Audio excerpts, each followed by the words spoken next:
Subscribe to our YouTube channel and press the bell icon to get the latest updates.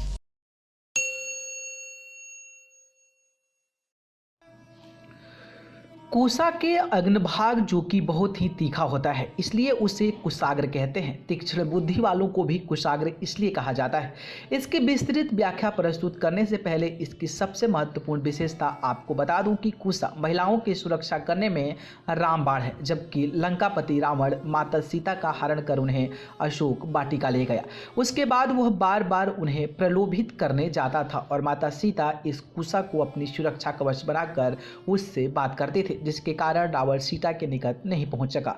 आज भी मातृशक्ति अपने पास कुशा रखे तो अपने सतीत्व की रक्षा सहज रूप से कर सकते हैं, क्योंकि कुशा में वह शक्ति विद्यमान है जो माँ बहनों पर की दृष्टि रखने वालों की उनके निकट पहुंचने भी नहीं देती है। वहीं जो माँ या बहन मासिक विकार से परेशान है, उन्हें कुशा के आसन और चटाई का विशेष दिनों में प्रयोग करना चाहिए।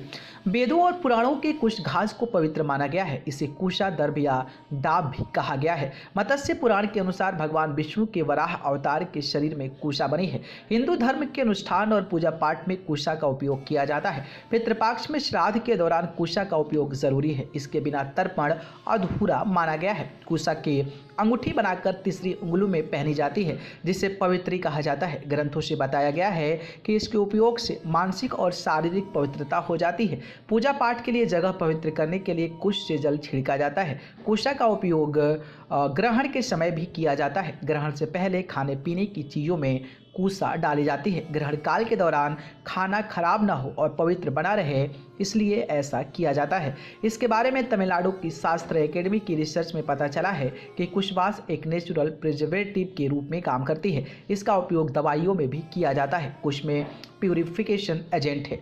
धार्मिक महत्व। अथर्ववेद, मत्स्य पुराण और महाभारत में कुशा।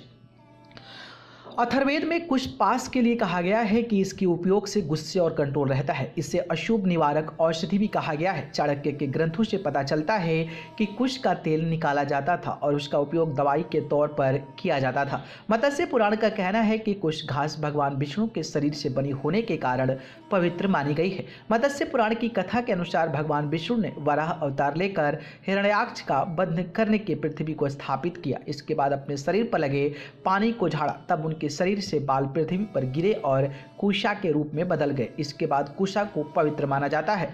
महाभारत के अन्य प्रसंग के अनुसार जब गरुड़देव स्वर्ग से अमृत कलश लेकर आए तो उन्होंने वह कलश थोड़ी देर के लिए कुशा पर रख दिया। कुशा पर अमृत कलश रखे जाने से कुशा को पवित्र माना जाने लगा। महाभारत के आदि पर्व के अनुसार राहु की महादशा में कुशा वाले पानी से नहाना चाहिए। इससे राहु के अशुभ प्रभाव से राहत मिलती है। इस ग्रंथ में बताया गया है कि कर्ण ने जब अपने पितरों का श्राद्ध में कुश का उपयोग किया था, इसलिए कहा गया है कि कुश पहनकर किया गया श्राद्ध पितरों को तृप्त करता है। ऋग्वेद में बताया गया है कि अनुष्ठान और पूजा के दौरान कुश का आसन का इस्तेमाल होता है। बौद्ध ग्रंथों के अनुसार बोधि वृक्ष के नीचे बुद्ध ने कुश के आसन पर बैठकर तप किया और ज्ञान प्राप्त किया था। श्री कृष्ण ने कुश के आसन को ध्यान से आदर्श माना है। आध्यात्मिक महत्व। शरीर को ऊर्जा के जमीन में जाने से रोकता है। माना जाता है कि पूजा पाठ और ध्यान के दौरान हमारे शरीर में ऊर्जा पैदा होती है। कुश के आसन पर बैठकर पूजा पाठ और ध्यान किए जाए तो वो ऊर्जा पैर के जरिए जमीन में नहीं जा पाती है। इसके अलावा धार्मिक कामों में कुश की अंगूठी बनाकर तीसरी अंगुली में पहनने का विधान है, ताकि आध्यात्मिक शक्ति पुंज दूसरी उंगलियों में न जाए। रिंग फिंगर यानी कि अनामिका के नीचे सूर्य का स्थान होने के कारण यह सूर्य की उंगली है। सूर्य में हमें जीवन शक्ति, तेज और यश मिलता है। दूसरा कारण इस ऊर्जा को पृथ्वी में जाने से रोकना भी है। कर्मकांड के दौरान यदि भूल से हाथ जमीन पर लग जाए तो बीच में कुशा आ जाएगी और ऊर्जा की रक्षा होगी। इसलिए कुशा की अनूठी बनाकर हाथ में पहनी जाती है। वैज्ञानिक महत्व। नेचुरल प्रिजर्वेटिव है कुश। पूजा पाठ और अनुष्ठानों में सूखी कुश घास का उपयोग किया जाता है। ऐसा इसलिए किया जाता है क्योंकि इस पवित्र वास में प्यूरिफिकेशन एजेंट्स होते हैं। इसका उपयोग दवाइयों में भी किया जाता है। कुश में एंटी ओबेसिटी, एंटीऑक्सीडेंट और एनाल्जेमिक कंटेंट है। इसमें ब्लड शुगर मेंटेन करने का गुण भी होता है, इसलिए इसका उपयोग दवाई के तौर पर भी किया जाता है। तमिलनाडु की शास्त्र एकेडमी की रिसर्च में पता चला है कि कुशा घास एक नेचुरल प्रिजर्वेटिव है, इसलिए इसे ग्रहण के समय में खाने की चीज़ों में रखा जाता है, जिससे खाने में बैक्टीरिया नहीं पैदा होते हैं। वैज्ञानिक शोधों से यह भी पता चला है कि कुछ ऊर्जा का कुचालक है, इसलिए सूर्य व चंद्र ग्रहण के समय इसे भोजन तथा पानी में डाल दिया जाता है, जिससे ग्रहण के समय पृथ्वी और आने वाले किरणें कुछ से टकराकर परावर्तित हो जाती है तथा भोजन व पानी पर उन किरणों का विपरीत असर नहीं पड़ता है। न्यूज़ रूम से अमेजिंग वर्ल्ड की रिपोर्ट।